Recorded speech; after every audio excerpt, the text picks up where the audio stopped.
Vamos con la primera entrevista de Fuera de Serie. Estamos en comunicación con el economista en Desarrollo Económico, Comercialización Estratégica y Mercados Internacionales, el señor Agustín Echevarne, que se desempeña como profesor de la Escuela Superior de Economía y Administración de Empresas y de la Universidad de Belgrano. Es director general y cofundador de Libertad y Progreso, fue presidente y fundador de Ciudadanos por el Cambio, director ejecutivo de Democracia Directa y fundador y director del Foro Republicano. Además, fundó Delfos Investment y DCIE Consultores. Fue presidente de Republic Investment Management, Fund Manager de fondos Aleph, ejecutivo de Techin y Medisystem y actualmente es miembro del Consejo Consultivo de la Fundación Federalismo y Libertad. ¿Qué tal, Agustín? Un gusto saludarlo. Un placer, ¿cómo están ustedes? Bien, ¿todo bien? Lees todo eso y lo único que tiene claro la gente es que soy viejo. No, bueno, pero podría haber arrancado muy temprano. Sí. Me arranqué temprano, eso es verdad. Y bueno, ahí está, entonces ya está. Están los 40. Sí, no, yo tengo 55. Bueno, pero es joven igualmente. Sí, no, era una broma nomás. Muchas gracias por estar con nosotros en Fuera de Serie. Agustín Baltasar Schubert los saluda, es un gusto, Un placer, Baltasar, un gusto para mí también. Bueno, Agustín, en los años impares y sobre todo en los años electorales la economía crece o ha crecido generalmente, pero este 2019 viene con una recesión muy marcada, un Estado gigantesco, un sector privado que es cada vez más chico. ¿Cómo se puede bajar la inflación en una economía que depende tanto del Estado? Bueno, bajar la inflación uno sí sabe cómo se hace porque cuando uno mira el mundo, de los 200 y pico de países que hay solamente 5 o 6 que tienen alta inflación. El resto, la inflación anual es el equivalente a la que nosotros tuvimos en un mes o a lo sumo en 2 meses de este año. Así que tenemos una inflación ridículamente alta. Se sabe cómo se hace, pero eso requiere tomar decisiones políticas. Es decir, básicamente dejar de estafar a los más pobres. La inflación no es otra cosa que eso, es estafar a los más pobres. Imprimís billetes, se falsifican los pesos, entonces el peso pasa a ser una moneda falsa, y entonces a los que le pagan salarios con esos pesos que se devalúan, no tienen poder de reserva de valor. Con lo cual, los más pobres, los que no tienen acceso a la información, al mercado financiero, los que no compran dólares apenas reciben un sueldo, son los que se ven afectados. Y básicamente le han sacado, por ejemplo, desde que salimos de la convertibilidad, el 97% del poder adquisitivo de esos pesos. Y si mirás desde que creamos el Banco Central, la inflación promedio es 53% anual. Y si mirás los últimos 12 meses, la inflación fue 51,3%. Es decir, que volvimos al promedio de la historia, que es un verdadero desastre. Sin embargo, ¿cómo se hace? Lo sabemos. Cuando pusimos la convertibilidad en la época de Cavallo, en un año y medio la inflación bajó a 0. Entonces la pregunta es ¿por qué? Y después se mantuvo en 0 durante 10 años. De hecho, los últimos 3 años de la convertibilidad la inflación era negativa y se iba recuperando competitividad. Por supuesto, terminó mal porque tuvimos un montón de problemas internacionales y porque el gasto público se desmadró, como siempre. Pero la pregunta es ¿por qué dicen que el problema fue la convertibilidad cuando la convertibilidad en realidad funcionó muy bien? Claro, ¿no? Qué error histórico es. Estamos como convencidos del cuco de la convertibilidad y si lo analizás por ahí no es tan malo. Es lo que nos quieren hacer creer. Bueno, esa es mi tesis. Yo creo que la convertibilidad fue una de las mejores cosas que hicieron durante el gobierno de Menem, y cuando se decidió salir de la convertibilidad, lo hicieron para estafar a los pobres. Y si uno mira lo que pasó en la época de Duhalde, pasamos de 1 a 3 el tipo de cambio. Pero las personas que habían ahorrado en dólares te pagaron 1,7. Es decir, que estafaron a los ahorristas. Yo conozco, por ejemplo, el caso de una señora paraguaya que venía y era empleada doméstica, y había ahorrado $30.000 en 15 años. Y, ¿qué pasó? Les robaron más de la mitad de los dólares. Esa es la realidad. La pregunta es, ¿quién se benefició? Bueno, se beneficiaron las empresas endeudadas, los bancos, que tenían un descalce entre pesos y dólares. Entonces, esos dos elementos, algunos eran importantes medios de comunicación, ¿no? Por ejemplo, que también estaban en contra de la convertibilidad, porque tenían deudas dolarizadas. Entonces, ellos se beneficiaron, se les licuaron las deudas y les licuaron a los ahorristas los ahorros en dólares. Y vendieron la idea de que era una fantasía el 1 a 1. No era ninguna fantasía, era simplemente una regla monetaria fija, dura, que obligaba así a ser competitivos. Entonces, cuando la Argentina no era competitivo, lo que tenías que solucionar eran los problemas de competitividad. lo mismo que ahora. Uno puede decir Argentina es más competitiva porque devaluamos el año pasado. Lo único que logramos es que baje el salario real. ¿Sí? Bajar el salario real, bajaron las jubilaciones en términos reales, entonces los costos de las empresas son un poco menores y entonces el sector exportador anda un poco mejor circunstancialmente durante un tiempo. Pero realmente ganamos competitividad. Yo creo que no. La competitividad se gana con mayor eficiencia, mayor inversión, mejores máquinas, ¿no? Mejores sistemas, con mejores puertos, con un sistema laboral que permita tener menos trabajadores para el mismo trabajo, y ahí sí vas ganando competitividad, y eso te permite exportar y demás. Si uno pretende solucionar todo devaluando, lo que logras es que se baje el salario real, y ahí estamos, en un problema muy serio, y como decían ustedes, en los últimos 10 años tuvimos 5 recesiones, lo cual es un drama, ¿no? Claro, y bueno, pero bajan los salarios, las empresas por ahí tienen más dinero, pero también suben los impuestos, que todo el tiempo están subiendo. Y le quería preguntar por algo, un ejemplo que usted da que me pareció interesante, que dice que Estados Unidos y que la misma Europa decidieron bajar sus impuestos y empezaron a crecer producto de una expansión económica. Eso está bárbaro, pero me parece un poco que por ahí por nuestra historia es un poco imposible que los ciudadanos, disponiendo de esa liquidez o de ese dinero que no se va al Estado en impuestos, decían invertirlo y no comprar dólares, porque lo que nos pasa es eso, siempre estamos con el miedo de meterlo ahí, abajo del colchón. Es correcto lo que decís, porque lo que ocurre es que Argentina requiere hacer una serie de reformas estructurales y todas juntas. Una de ellas es la que hablamos recién, que es una reforma monetaria. Puede ser la convertida, puede ser la dolarización, puede ser un sistema bimonetario como el peruano, pero sistemas que claramente eliminen la inflación rápidamente. Rápidamente me refiero a un año y medio. Esa es una. Pero luego tienes que hacer la reforma del Estado, porque Argentina tiene un Estado gigantesco, paquidérmico, muy ineficiente, altamente improductivo, donde la gente tiene que ir saliendo de ese sector improductivo y pasando al sector productivo. Y por eso necesitas crear trabajo. Para crear trabajo, yo me refiero a 4 millones de empleos en los próximos 4 años. A mí me gustaría que en el debate electoral les pregunten a los candidatos cómo van a hacer para que la economía genere empleo y a niveles de 4 millones de empleos. ¿Por qué 4 millones? Porque 1 millón de chicos en 4 años van a ingresar al mercado laboral. A mí me interesan mucho más ellos que los que hoy tienen trabajo. ¿Sí? Me interesan los que tienen que entrar al mercado laboral. Porque si ellos obtienen trabajo significa que el empleo está creciendo fuerte. Y los otros van a tener por lo menos empleo también. Luego necesitas 1 millón de personas que salgan del Estado y pasen al sector privado con alta productividad. También necesitas 1 millón de personas como mínimo que pasen de estar hoy en la economía negra a la economía formal. Porque cuando uno habla de las leyes laborales para los que están en blanco, fenómeno. Y los que están en negro, claro, que no tienen ningún tipo de protección, bueno, a mí me interesan más esos. Me interesa también los desempleados, que son casi 10% de la gente más el subempleo. Si sumás todo eso es un 20% de las personas mínimo, como mínimo. Y con lo cual necesitas 1 millón de empleos más para la gente que hoy está recibiendo planes sociales y tiene que ir pasando hacia el sector privado. Es decir, que como mínimo necesitamos 4 millones de empleos en 4 años. Esa es la gran pregunta. ¿Y cómo se logra? También se sabe. Hay reformas que se han hecho en el mundo que permiten mostrar cuál es el camino, que por supuesto no es sencillo porque requiere decisiones duras, de animarse a hacer.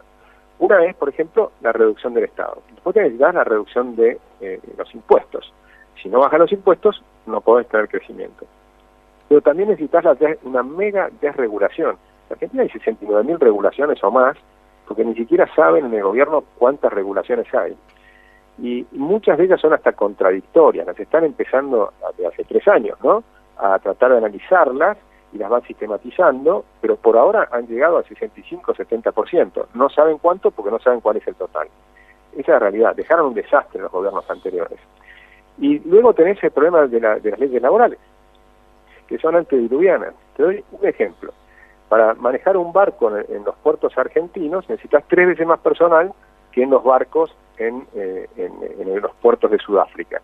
Entonces vienen los pesqueros chinos, pescan en el mar argentino y hacen 5 veces más millas náuticas para irse a procesar el pescado a Sudáfrica en lugar de procesarlo en los puertos argentinos.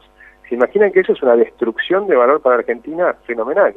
Entonces, por proteger, entre comillas, a las personas que están trabajando o empleados en los barcos, en realidad estás destruyendo empleo. Ese es el tipo de cosas que hay que analizar.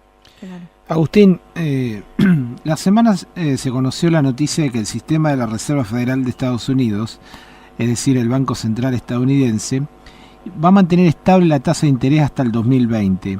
¿Es una buena noticia esto para la Argentina? Y digo, ¿cómo nos afecta esta decisión? Bueno, en realidad hay que entender lo que está pasando en Estados Unidos. Lo que está ocurriendo es algo un poco complejo. Se invirtió la curva de las tasas de interés en Estados Unidos y se anuncia, básicamente se anticipa que puede haber una recesión. Como puede haber una recesión en Estados Unidos, Estados Unidos lleva la expansión más larga de la historia. Nunca tuvo tantos meses de crecimiento seguidos sin una recesión. Y ahora se acerca una posible recesión. Eso hace que sí bajen las tasas de interés y efectivamente eso mejora en alguna medida los mercados emergentes, pero también es cierto que potencialmente puede significar una baja de la bolsa de Estados Unidos. Y si la bolsa empieza a caer fuerte, ahí ya es otro tema diferente. Entonces, tampoco hay que alegrarse demasiado. Creo que lo que mejor le puede pasar al mundo es que Estados Unidos resuelva su problema con China, que está en una guerra comercial. Sí. Eso le daría un ánimo para volver a recuperar si no entrar en una recesión más profunda, si tal vez sea simplemente que se suavice el crecimiento, y entonces ese sería el mejor de los escenarios para Argentina. Yo creo que puede ocurrir. O sea que en ese sentido no estoy por ahora tan preocupado como sí lo estaba cuando hace 3 años atrás empezaron a subir las tasas de interés, que sabía que en algún punto nos iba a pegar. Ahora, dicho eso, los problemas son nuestros, más allá de lo que viene de afuera. El problema es el endeudamiento gigantesco del Estado, que te genera también un endeudamiento gigantesco después en el Banco Central. El Banco Central tiene más de 1 billón de LELIQs, de pesos en LELIQs. Es decir, que eso a una tasa que anualizada, la efectiva anual es el 93% que estamos hoy pagando, significan 14.600 millones de pesos de intereses por mes. Por semana. Con lo cual estamos hablando de una cifra de 14.000 millones de dólares por año, solamente de intereses por la LELIQ. Sobre eso están los intereses de todo el resto de la deuda, que por el último informe del gobierno del tercer trimestre del año pasado estaba en 95% del PBI. Es verdad, con un dólar que se había escapado rápidamente, ¿no? Y eso hizo subir un poco el porcentaje. Pero de todas maneras es una deuda impagable. Es decir, que Argentina requiere hacer una cantidad de reformas estructurales muy grande, sea quien sea el que gane el próximo gobierno, ¿no? Y el tema del campo, porque muchos economistas y también analistas políticos nos hablan, digamos, del esperado salvataje siempre que se espera del campo a la economía. Pero también hace una semana Bolsonaro acordó con Trump la exportación de un cupo anual de 750.000 millones de trigo libre de aranceles. Eso equivale más o menos a un 12% de lo que le exporta la Argentina a Estados Unidos. Pero el trigo se derrumba, entonces este cambio de panorama interno ya cambia un poco la perspectiva de lo que se esperaba por lo menos hace 10 días del campo. Bueno, lo de Bolsonaro es real, hizo un acuerdo con Estados Unidos, eso algo nos va a pegar, pero claro, eso va a afectar en diciembre. No ahora que es la cosecha gruesa, que ahora tenemos la cosecha que viene muy bien de la soja, y en realidad va a haber una cosecha que puede ser un 30% superior a la del año pasado en soja. Con lo cual, ahí es un efecto positivo, porque en la economía real eso implica mayores servicios, por ejemplo, de transporte, de secado del grano. Hay una cantidad de cosas que asociadas al campo que también van a significar cierto crecimiento. Y después están los dólares, pero los dólares no es que van a entrar todos, sino que el campo, obviamente, frente a un escenario electoral dudoso, donde hay cierta incertidumbre, obviamente van a estar liquidando de a poco, van a estar liquidando lo que necesiten. Por supuesto, como algunos están endeudados y demás, van a liquidar para pagar las deudas, o sea que eso es positivo y van a entrar dólares, pero tampoco van a entrar todos los dólares de la cosecha. Lo que sí es cierto es que con lo que está poniendo el Fondo Monetario, 9.600 millones de dólares, y supongamos que entre la mitad de lo del campo, o sea, en vez de 10.000 millones, que entren 5.000 millones de dólares adicionales, la oferta de dólares en los próximos meses tal vez sea suficiente como para mantener cierta tranquilidad de tipo de cambio, que es lo que busca el gobierno actual, que simplemente lo que está haciendo es un plan de llegar a las elecciones con cierta tranquilidad. Es todo lo que están buscando, no pretenden nada más que eso. Lo cual es grave para la economía, porque el próximo gobierno se va a encontrar con una situación difícil en muchos aspectos y va a tener que actuar rápidamente. Yo no creo que el próximo gobierno tenga tiempo para hacer nada gradual. van a tener que hacer un programa y van a tener que mostrar qué es lo que quieren, y ahí vamos a ver rápidamente, en pocos meses, hacia dónde va la economía por los siguientes 4 años. Bueno, ya probamos el gradualismo, evidentemente no funcionó, quizás habría que hacer algo más de shock o de impacto. Como Sin plan duda. B, qué sé yo, a esta altura. Es que va a tener que ser el plan A, porque si lo hacen como plan B, lo van a hacer en el momento en que lleguemos a un default o a la cercanía de un default. Hoy solamente no estamos en default porque el Fondo Monetario nos presta plata. Pero a partir del 2020, el dinero que por ahora hay que nos va a dar el fondo es muy poco. Va a ser prácticamente un 15% de las necesidades financieras de los siguientes 2 años. Entonces, ahí necesitas volver al mercado internacional. Y el mercado internacional, por ahora, no te presta un mango, con lo cual algo tenés que hacer para recuperar la confianza. Pero dicho eso, tampoco te sirve si no haces un programa de reducir el déficit fiscal y hacer todas las reformas que estábamos hablando, porque la deuda es impagable. Cuando tenés 95% de deuda sobre PBI y las tasas de interés que le cobran a Argentina, porque somos un país impredecible, es de por lo menos el 9% anual, y el crecimiento es nulo, y tenés una recesión cada 2 años, como marcaban ustedes, que venimos haciendo así hace 10 años, evidentemente no tenés salida. La única salida es hacer las reformas, explicar los problemas, y sí ofrecer que vamos a tener un trabajo duro para poder salir adelante. Pero si hacemos todo eso, el premio es gigantesco. Argentina se viene retrasando contra el mundo desde hace décadas. Estamos cayendo desde hace 7, 8 décadas en relación al resto de los países. De manera tal que si hacemos las cosas bien, vamos a empezar a recuperar posiciones. Para recuperar posiciones tiene que crecer mucho más rápido que el mundo. El mundo crece al 3,5% anual. Entonces tenemos que imaginarnos que si hacemos las reformas, vamos a crecer, por ejemplo, al 7% anual. Si crecemos al 7% anual, vamos a poder generar los 4 millones de empleos. Eso implica todas las necesidades de inversiones que se necesitan y demás, y todas las reformas de las que hablábamos, ¿verdad? Agustín, el gobierno le dio mucho impulso al tema en materia energética de Vaca Muerta. ¿A usted le parece que puede ser un motor para la recuperación? Porque se dice que con todo su potencial podríamos autoabastecernos energéticamente y aportar al Producto Bruto algo similar a lo que contribuye el campo. ¿Usted comparte esta mirada? Yo creo que es un error grave del gobierno elegir a los sectores ganadores. Yo no creo en eso. Yo no creo que hay que sacarle la plata al campo para dársela a Vaca Muerta y hacer un subsidio, como están haciendo ahora en empresas enormes. Sí, se está cortando los subsidios a las familias, pero se le está dando un subsidio a las empresas que ganan mucho dinero. Eso para mí tampoco es lógico. Lo que tiene que haber es un mercado que es lo más eficiente. No hay otra cosa más eficiente que el mercado libre. Esa es la realidad. Vaca Muerta de por sí es súper interesante, ninguna duda. Y además, como la tecnología está mejorando a una velocidad fenomenal, los costos de producción están cayendo mucho. De forma tal que si vos le fijás un precio durante unos años, le estás dando un beneficio muy grande y por eso invierten más en Vaca Muerta que en otros lugares del mundo. Y la producción se ha multiplicado. Hoy estamos subsidiando gas que está yendo a Brasil en parte, por ahora una parte pequeña, pero a Chile, perdón. Y ese gas a Chile se lo estamos subsidiando. Esa es la realidad. Con lo cual eso no tiene sentido, los contratos no estuvieron bien hechos.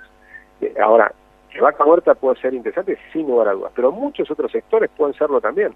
Nosotros necesitamos que ese millón de chicos que hablamos que van a ingresar al mercado laboral inventen decenas de miles de empresas nuevas. Seguramente no van a ser en Vaca Muerta, van a ser mucho más probable en software, en cosas nuevas, en entretenimiento, en lo que está en mayor expansión. Si uno mira el mundo, que es lo que más crece es la industria del entretenimiento. Lógicamente la gente tiene más tiempo libre, a medida que los robots van incorporándose a la industria y demás, el trabajo industrial se va reduciendo, el porcentaje del trabajo total, y nacen un montón de trabajos nuevos. Por ejemplo, una película de cine, yo todavía vi Rapsodia Bohemia, trabajan 15.000 personas allí. 15.000, que es equivalente, o en realidad es mayor, a toda la gente que trabaja en la industria en Tierra del Fuego, que es una industria subsidiada, como todos sabemos, ¿no? Es decir, que no tiene sentido subsidiar la industria. Lo que tiene sentido es desregular, bajar mucho los impuestos y permitir que los jóvenes creen muchas empresas en cosas que hoy a nosotros ni se nos ocurren, ¿no? Un chico de 16 años fue el que creó WhatsApp, por ejemplo. Lo vendió en 16.000 millones de dólares. Es decir, hay que desplegar la creatividad de nuestros jóvenes. Esa es la visión que nosotros tenemos, ¿no? Que si uno, en lugar de proteger a los industriales viejos, hay que permitir todas las condiciones para que los jóvenes creen decenas de miles de nuevas empresas, como está pasando en otros países del mundo, como Estados Unidos. Agustín, el tiempo se nos fue, le queremos agradecer muchísimo, ¿Ah? Fuera de Serie, la ¿Hola, verdad, hola? esta nota. Agustín, ¿me escucha? Agustín, Ahora sí. el tiempo se nos fue, le decía, le queremos agradecer muchísimo este contacto, la verdad que es sumamente interesante lo que nos ha comentado y nos deja pensando realmente, así que lo valoramos muchísimo. Muchas gracias a ustedes, un placer. Igualmente, gracias Agustín. Hablamos con el economista especializado en desarrollo económico, comercialización estratégica y mercados internacionales, el señor Agustín Echevarne. Nos vamos rápido un poco de música porque ya lo tenemos a Bobrovsky, pero después hacemos un resumen al final. ¿Te parece, Dale, Balta? buenísimo.